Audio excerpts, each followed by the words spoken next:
You got kind of a sleepy preacher today. I had 3 kiddos in my house this weekend, all under 7, and I'm still trying to figure out which way I'm moving. The year of my ordination, I had the opportunity to be invited to teach a class on Unitarianism and Universalism for Episcopalians. The church that my wife had grown up in West Texas, an Episcopal church, had found out through the grapevine that she was married to a person who was about to become a Unitarian Universalist minister. They wanted to know more, and while I was visiting family 1 week with them, they said, "Would you please stop by and teach a class on Unitarian Universalism?" Sure. So we gathered, we had dinner in the fellowship hall beforehand, and we went to the little chapel service that they had on Wednesday nights. Maybe 75 or 100 people were gathered that evening for worship before adult classes, and right when they got to the time when they were going to say the creed, the priest looked out and he said, "Oh yeah, Aaron's here, let's skip it." And I kind of stopped, and it seemed like the oddest accommodation to me for a creedal church to skip their creed because there was a Unitarian Universalist in the pews. Part of me was really humbled by this act of hospitality. The other worried if they thought that Unitarian Universalists couldn't stand to be in the room to hear something they didn't agree with. That was a serious concern I had. So we went to the class afterward, and before we got started, I asked all the members of this class, before we started asking questions, and I went on and on, I said, "Why don't you tell me in a few words what it is you love about the Episcopal Church?" And there were maybe 30 or 40 people in this room, and 2 very clear themes showed up, crystal clear. They loved the Book of Common Prayer and diversity of belief. So this knocked me off my balance a little bit. That the 2 things that this group of individuals loved most about their faith was a book of common prescribed prayers, and the fact almost every single person said as they went around, "In our church, we don't all have to believe the same thing, and we love that." And I kind of got flustered and said, "No, that's our thing." I was going to tell you how special and important and unique my faith tradition is, because that's our thing. We can all believe different things. And they just went on and on and on about how much we had in common. I had walked in prepared that evening to teach them a lot about our exotic tradition that had practices and ways that were hard to understand and different. And they said, "Oh yeah, we have diversity of belief too." I think in this kind of faith tradition, we can grow accustomed to defining what we do in this place as being so radically different than any other church. And I get that. It's often the doorway that opens for our participation. That's the only reason that Gail, our colleague, in the reading that Daniel read this morning, walked into the doors of that church for the first time at all, because somebody promised her it would be different from any other church she had gone to. She walks in with a huge chip on her shoulder, like I'm imagining, just imagining, some of you did. Maybe again this morning. Maybe a chip on our shoulder about religion that hasn't gone away for 20, 30, 40 years. She walks in prepared to be proven right. I did the same thing when I walked into a Unitarian Universalist church for the first time. I told someone who insisted I go, "Fine, I'll go once, but I expect to be proven right, that it's just like all the other churches." She walked in, they hand her an order of service and call her dear. But what we didn't read today, because the reading was actually quite long, was a moment of challenge that she had. Yeah, on her first Sunday, she's dressed in a way that she feels will set her apart. And someone calls her dear and offers her a cup of coffee. The church is different. But then, on her second or third visit, now remember, this is the early 1980s, somebody during the prayer portion of the service stands up and lights a candle and talks about their fear that gays and lesbians are the cause of AIDS. This person lights a candle in prayer and begins to talk about the need to isolate people who are sick so that they can't infect others. And all of a sudden, Gail said that she starts to want to run out of that building. It's not the place that it was promised. And they had a visiting preacher that day, a young seminarian, who at the end of the sermon makes a quick remark about the fact that not everything that was shared today in the service is representative of the entire church, and she doesn't know what to do. Does she come back? So she decides eventually she needs to come back at least one more time. And they get to that prayer portion of the service again. And member after member of the church stands up and lights a candle and says, what was spoken last week is not representative of who we are. She said she was shocked, and that she started to learn a lot about what it meant to be a covenantal church. We've talked about that difference here. A creedal congregation is one that you join because you all believe the same thing, or you say you do. A covenantal congregation is one in which we are members because we've made agreements on how we treat one another. And she said she learned about covenantal church that day. She watched as no one punished that woman. No one stood up and lit candles about that homophobe or that bigot. But people did stand up and say, we desire to be a different place than the words you heard last week. She stuck around for years. And she talks about being radically changed as a human being because of it. The invitation to be not that kind of church did get her in the door, but that's not really what worked on her. I think we are losing our market on being not that kind of church. It's only going to get us so far, either as an organization or as people in our spiritual lives.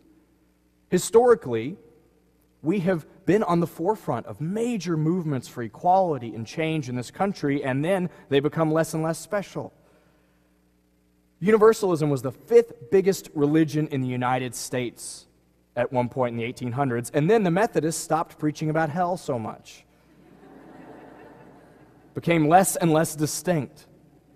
You couldn't stand up anymore and go, well, we're the people who don't preach about hell, because people would say, yeah, us too.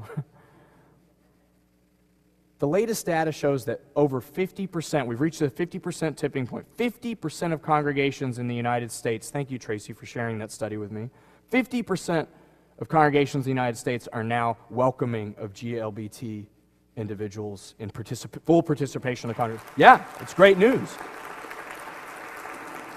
It's great news. And it also means that you and I had better start finding a reason to be proud of this church that isn't, well, we're welcoming. We don't really even have the Pope to react against anymore. The current head of the Catholic Church is a Universalist who drives a used car, has encouraged Latin Americans to rise up in civil disobedience, has questioned a global economic system that brings environmental degradation and poverty to so many, has worked with environmental activists, says ideological Christians have a disease. We're going to have to find another reason than not that different kind of church. It is the doorway, I think, for a lot of us, and maybe still. It's important to know that in very profound ways, we're not the church across the street. That's true. The Buddhists talk about the notion that certain teachings are like a raft that get you across a river, and then if you drag that raft with you once you've crossed the river, your journey is a lot harder.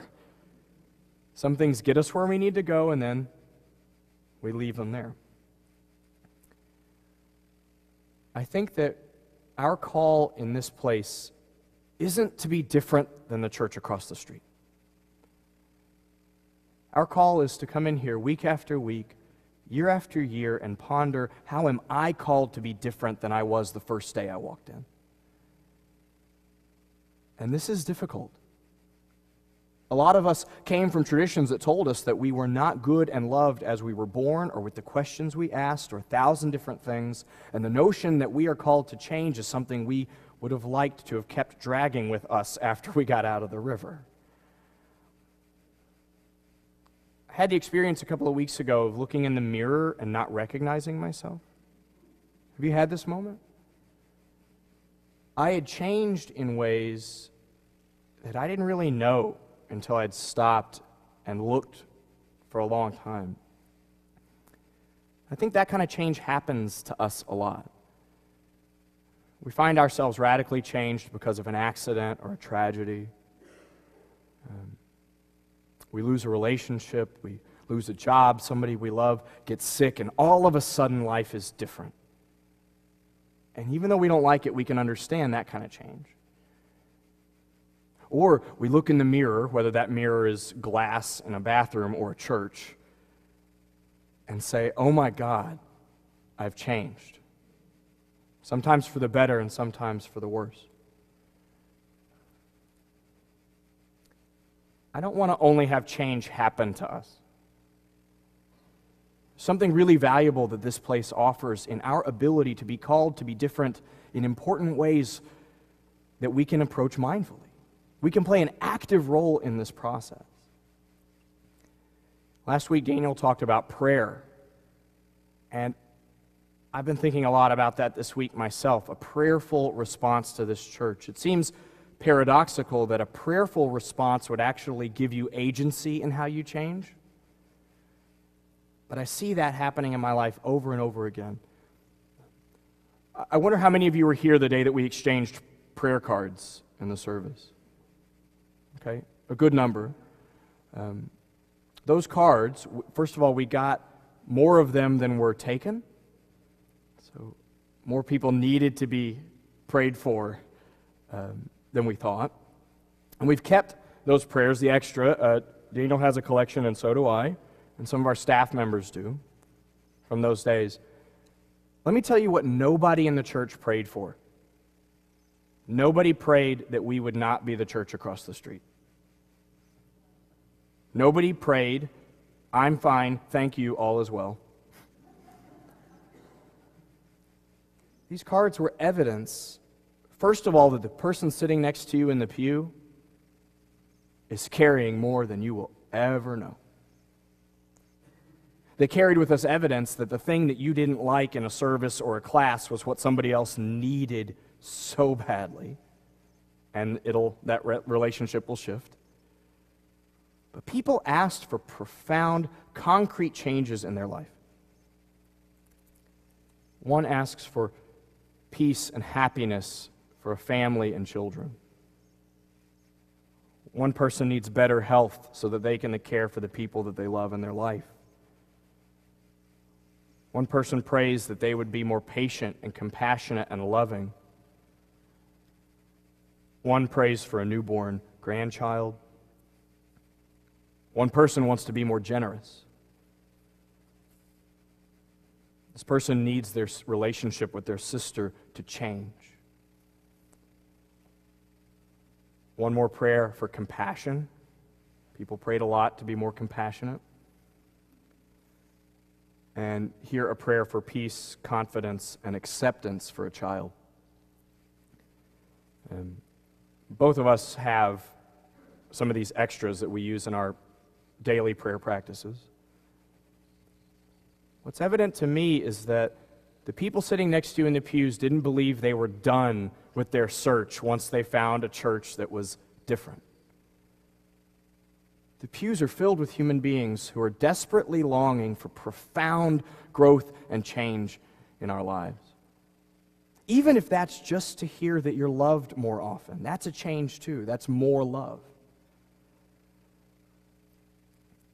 Taking an active role in that process of change, inviting it in, I think is a powerful thing. Daniel talked about this prayer practice last week in his sermon of writing a letter to God, which I tried this week. I'm wondering how many other people tried the practice. I tried it this week because I wanted to take a more active role in understanding where I wanted my life to shift. And it was really awkward at first. I have a prayer practice, a regular prayer practice, but it doesn't look like Dear God. And so to sit down with a journal and write Dear God was really awkward. I knew no one was going to read it, but I found myself writing as if, using fancier words than I should have, and worrying about my spelling and grammar and my handwriting, all these things that, gosh, we do carry that chip with us on our shoulder wherever we go. These things about my life began to be evident that I think I knew, but I hadn't been explicit about with anybody, including myself. I found myself reflecting over the last couple of years of my life in ways that my heart has been broken. A couple of times out of joy, and many others not. I found myself reflecting on mistakes that I had made in church, my job here, and with my family. And then finding the changes that I wanted to seek in my life becoming really evident. They showed up in the words more or less. Less fear governing the way I move and live in the world. That was a big one. That came up a few times. More time. Less hurry. More patience. I found myself praying for very specific, concrete changes in my life that I'm not sure I ever would have written down or said or been explicit with myself about unless I had done what Daniel suggested and stopped and snuck up to the children's education rooms here in the office during preparation for sermon time and just written these 2 letters. We come into these walls of this church week after week and go to retreats and meditation sessions and classes and worship services. I think sometimes habitually. We grow used to simply coming because it's what we've done for years. And I think stopping and pausing to say, this is what I want, need, long for in my life changes what happens once you get here.